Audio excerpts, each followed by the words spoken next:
समीर अरोड़ा हमारे साथ हैं, फाउंडर हैं हेलियोस कैपिटल के। समीर सर, बहुत शुक्रिया आपका समय देने के लिए। Wish U a very happy new year sir. पिछले साल की बात करें सर, निफ्टी करीब 10% चढ़ा, थोड़े से मिक्स्ड इमोशन रहे। लार्ज कैप में तो पैसे बने लेकिन मिड कैप स्मॉल कैप में पैसे बन नहीं पाए। अब 2026 में आ गए हैं, कुछ चैलेंजेस जस की तस हैं, एफआईज आ नहीं रहे हैं, ट्रेड डील हो नहीं रही है सर। तो 2026 के लिए आउटलुक आप क्या देख रहे हैं, क्योंकि अब तो धीरे धीरे नजरें बजट पर भी शिफ्ट होती जाएंगी सर। आपका व्यू सर इस साल के लिए। अगर आप 2025 को देखें तो लगता है कि मार्केट काफी वीक थी, बट इतनी बुरी नहीं निकली। एंड में अलग अलग इंडिसेस 6 से 10% के बीच में मूव हुए, बट वो खाली बुरा इसलिए लगता था क्योंकि other markets did very well. लेकिन अगर एब्सोल्यूट में देखें तो इंडिया की मार्केट ने 23 और 24 में काफी अच्छा किया था, तो 25 में मिड सिंगल डिजिट रिटर्न भी इतने बुरे नहीं हैं अगर ऐसे देखा जाए। मुझे 26 में लगता है कि हमारी जो normal long term earnings growth है 13 to 15% पर एनम, वो वापस आ सकती है, क्योंकि अर्निंग्स ग्रोथ भी होगी और जो फॉरेनर्स की सेलिंग इंडिया में रही इतनी ज्यादा, वो भी कम हो गई है रिसेंट मंथ्स में, और वो प्लस भी हो सकती है। लेकिन अगर प्लस भी ना हो और प्लस माइनस जीरो भी हो जाए, तो जो अर्निंग्स ग्रोथ है वो स्टॉक प्राइसेस में रिफ्लेक्ट हो सकती है। सो मेरे हिसाब से अगर वर्ल्ड कोई क्रैश ना करे, कुछ ना हो, तो ब्रॉडली स्पीकिंग जो लॉन्गर टर्म एवरेज रिटर्न्स हैं हमारी मार्केट के 13 to 15%, they can come back. Sameer sir, देखिए बैंकिंग को लेकर कंसेंसस तो है, और पिछली बार हमारी जब बातचीत हो रही थी तो आपने भी कहा था कि बीएफएसआई सेक्टर आपको अच्छा लग रहा है। ऑटोज में भी हमने देखा कि जीएसटी के पुश के बाद एक रिन्यूड इंटरेस्ट है। आप बताइए कि आप कौन से सेक्टर्स को लेकर बुलिश हैं 2026 में? इस साल कौन से सेक्टर चमकेंगे, और कोई ऐसे सेक्टर जिनसे आप दूर रहने की सलाह देंगे? हम सबसे ज्यादा बुलिश हैं फाइनेंशियल सेक्टर में, और उसके बाद है कंज्यूमर सेक्टर में। फाइनेंशियल सेक्टर में एक तो अर्निंग्स ग्रोथ काफी इवन इस साल भी ठीक रहा है, मतलब 25 भी ठीक रहा because of interest rate cuts. आपने देखा कि एनबीएफसीज जो है, बजाज फाइनेंस और चोला श्रीराम, वो सब 30 40 50 50% शेयर भी बढ़े, और इवन बैंक्स के शेयर भी बुरे नहीं रहे। एचडीएफसी बैंक 12-13% बढ़ा, स्टेट बैंक 25% बढ़ा, मतलब वो चल रहा है। तो उसको आगे लोअर इंटरेस्ट रेट और हायर इकोनॉमिक ग्रोथ का फायदा ही होगा मेरे हिसाब से। सेकंड सेक्टर जो मुझे लगता है जो लीड करेगा वो है कंज्यूमर सेक्टर, बिकॉज सबसे ज्यादा गवर्नमेंट ने जो इंसेंटिव्स दिए, जीएसटी कट किया, फिर पहले इनकम टैक्स कट किया, एंड ओवरऑल जो इंटरेस्ट रेट कट हुआ, उससे कंज्यूमर सेक्टर को भी सबसे ज्यादा फायदा होगा। एंड जो लैग करेगा वो मेरे हिसाब से आईटी सेक्टर, बिकॉज ये जो गवर्नमेंट ने स्टेप्स लिए वो तो लोकल इकोनॉमी वाले स्टॉक्स को हेल्प करने के लिए किए, एंड आईटी सेक्टर की जो लो ग्रोथ है वो सडनली चेंज भी नहीं होगी आसानी से। तो मेरे हिसाब से फाइनेंशियल फर्स्ट, कंज्यूमर सेकंड, और आईटी लैग करेंगे इस साल। समीर सर, अगर हम एफआईज की बात करें, और इस बात आप इसलिए भी करेंगे क्योंकि आप उनके सेंटिमेंट को बेहतर ढंग से आप पकड़ सकते हैं। आप सिंगापुर में रहते हैं तो आपकी बातचीत भी निश्चित तौर पर होती होगी। रिकॉर्ड आउटफ्लो हमने देखा 2025 में, लगभग 1.5 लाख करोड़ रुपए निकाले गए नेट। क्या आपको लगता है कि एफआईज की बाइंग आएगी 2026 में, या फिर जो स्थिति हम देख रहे हैं एफआईज की बिकवाली का वो चलती रहेगी? क्या आपको लगता है कि जो अर्निंग आएगी Q3 की, उससे कुछ इंप्रूवमेंट या फिर एफआईज की वापसी की आप उम्मीद कर रहे हैं? अगर आप 25 में भी एफआई की बाइंग देखें, पूरे मतलब सेलिंग या बाइंग, तो 25 में टोटल $17 बिलियन के करीब की सेलिंग हुई, जिसमें जनवरी 25 में ही 10 बिलियन की सेलिंग हो गई थी। दैट मीन्स February 1 से लेके 11 महीने में करीब $7 बिलियन की सेलिंग हुई, जिसको मैं बहुत ज्यादा नहीं मानता, बिकॉज ड्यूरिंग दिस पीरियड दो बड़े एक्सट्रीम नेगेटिव इवेंट्स हुए। एक तो इंडिया पाकिस्तान वॉर हुई, जिसमें 1-2 महीने लोगों ने स्टॉल कर दिया बाइंग भी, और जब रेस्ट ऑफ द वर्ल्ड में बाइंग हो रही थी इंडिया में सेलिंग हुई। और सेकंड हमारी टैरिफ वॉर हो गई, जो बिल्कुल हमें आइसोलेट किया गया इंडिया को। तो इन दोनों को देख के अगर आप सोचें कि $7 बिलियन की, क्योंकि जो जनवरी में 10 बिलियन की सेलिंग हुई थी उसके रीजन अलग थे, वो बाकी मार्केट्स में भी सेलिंग हुई थी। वो कहानी जब यूएस कि हाइट ऑफ ऑप्टिमिज्म था जनवरी ऑफ 25 में प्रेसिडेंट ट्रम्प के आने का एंड ऑल दैट, वो अलग कहानी थी। लेकिन अगर आप 7-11 महीने देखें, इतनी ज्यादा सेलिंग नहीं थी। एंड ऑल्सो एक और बात है कि अगर आप देखें कि सारे वर्ल्ड में, लिटरली सारे वर्ल्ड में फॉरेनर्स ने बाइंग करी है, तो इंडिया में इतनी कौन सी नेगेटिव बात हो गई थी कि इंडिया में खाली इतनी सेलिंग की जाए। मुझे लगता है वो सेलिंग का फेज भी खत्म हो चुका है। एक्चुअली अगर आप लास्ट 3 महीने देखें तो एफआई की सेलिंग भी नहीं होगी नेट बेसिस पे। ये भी कहानी पुरानी हो चुकी है कि एफआई की बड़ी सेलिंग हो रही है। अगर आप अक्टूबर, नवंबर, दिसंबर देखें, वो भी पीरियड खत्म हो चुका है। हर चीज का एक फेज होता है, एक पीरियड होता है जिसमें आप लॉजिक दे सकते हैं कि ये हो गया, वो हो गया। अब मुझे लगता है India is like every other market. अगर वर्ल्ड में पैसे आएंगे तो प्लस माइनस हमारे यहाँ भी आएंगे। एंड मोस्टली वर्ल्ड में पैसे जाते हैं, मतलब भेजते हैं एफआईआईज।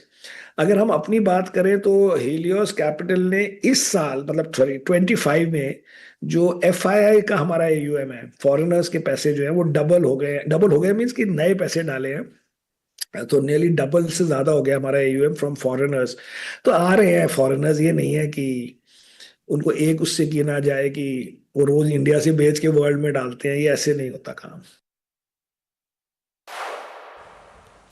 समीर सर, एफआई जो बेच रहे थे तो एक चर्चा ये भी हुई कि चूंकि भारत में जो वैल्यूएशंस हैं वो महंगे हैं, अर्निंग ग्रोथ काफ़ी सब्ड्यूड रही तो पैसे निकाल रहे हैं।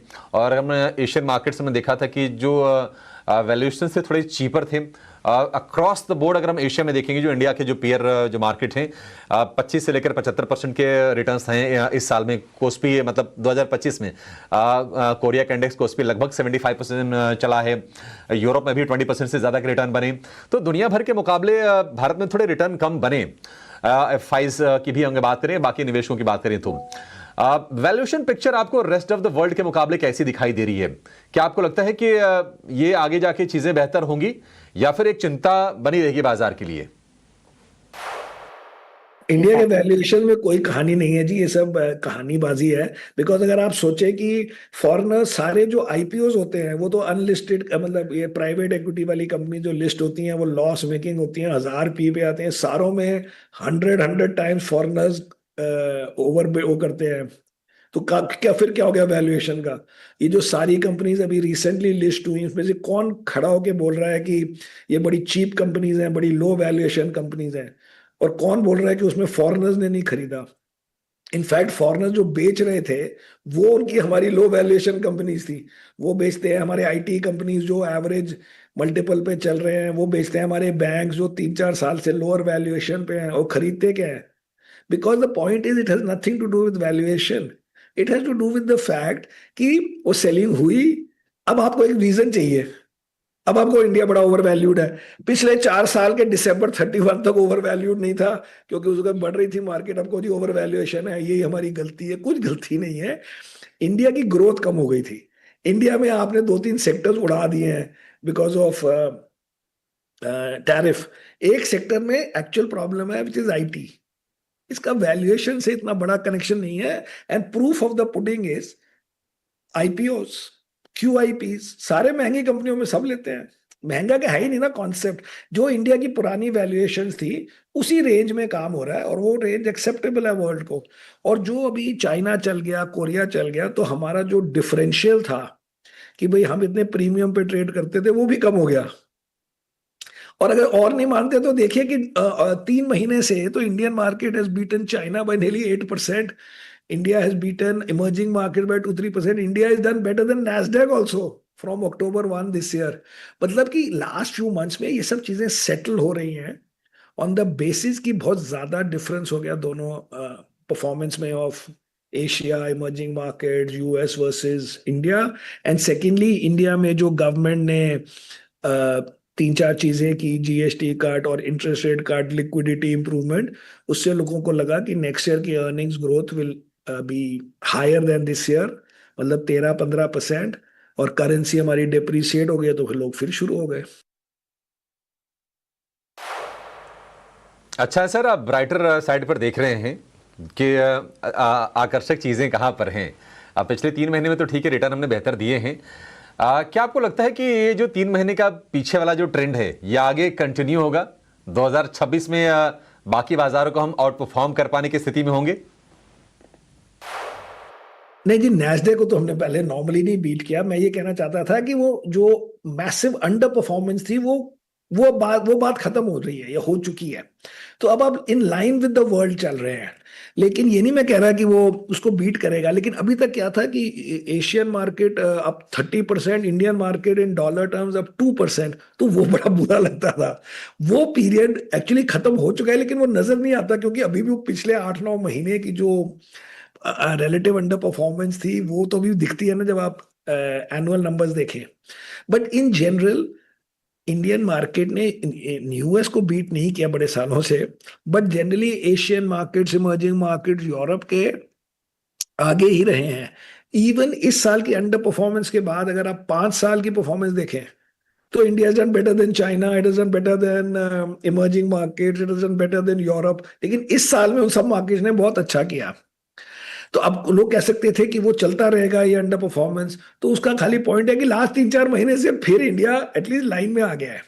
तो ऐसे हमें हमें वैसे इंडियन इन्वेस्टर को क्या मतलब है कि हम चाइना को बीट करते हैं कि नहीं। हमें है कि हमारे 15% बनने चाहिए, 12-15%। फिर चाइना कभी ऊपर उससे होगा, कभी नीचे होगा, वो सेकंड स्टेज की बात है। मुझे फर्स्ट स्टेप लगता है कि Indian market can go up in line with its earnings growth, जो कि मिड टीन में होती है नॉर्मली और इस साल भी होंगी। तो सर 2026 के लिए अब क्या व्यू है निफ्टी को लेकर आपका? 10% रिटर्न लास्ट ईयर बने। क्या हम उम्मीद करके चलें कि कम से कम 15% के रिटर्न्स इस साल में निफ्टी में, बहुत ज्यादा तो नहीं, 15% की बन जाएंगे? नहीं नहीं, पहली बात हम निफ्टी की बात नहीं करते हैं, हम तो बात करते हैं 500 इंडेक्स की, because mid cap small cap में ग्रोथ ज्यादा है। बट जनरली अगर आप बिग पिक्चर में बात करें, हाँ मिड टीन बोलना चाहिए। 15 बड़ा स्पेसिफिक लगता है, 12-15। जो मेन पर्पज ये है कि आपको ये नहीं लगना चाहिए कि मेरे को 26 जनवरी 1 को मैं कुछ और कर लेते हैं, मैं डेट में डाल देती, मैं बॉन्ड फंड ले लेते, हम एफडी कर देते, उससे बेटर रिटर्न होना चाहिए। And that I think is high probability. तो आपको बुरा नहीं लगना चाहिए बाद में, 1 साल बाद किया मैंने गलत चीज कर दी, उसके बाद जो रिटर्न होगा वो दोनों हाथों से लेंगे जी। ठीक है समीर सर, बहुत शुक्रिया। और हमारी पूरी टीम की ओर से एक बार फिर से आपको और आपकी पूरी टीम को भी नए साल की ढेर सारी बधाई और ढेर सारी शुभकामनाएं। सर, इन्वेस्टर्स का वेल्थ बढ़े और आप उनमें मदद करते रहे, हम यही शुभकामनाएं करते हैं। Thank you so much sir, आज हमें समय देने के लिए। चलिए बाजार पर लौटते हैं और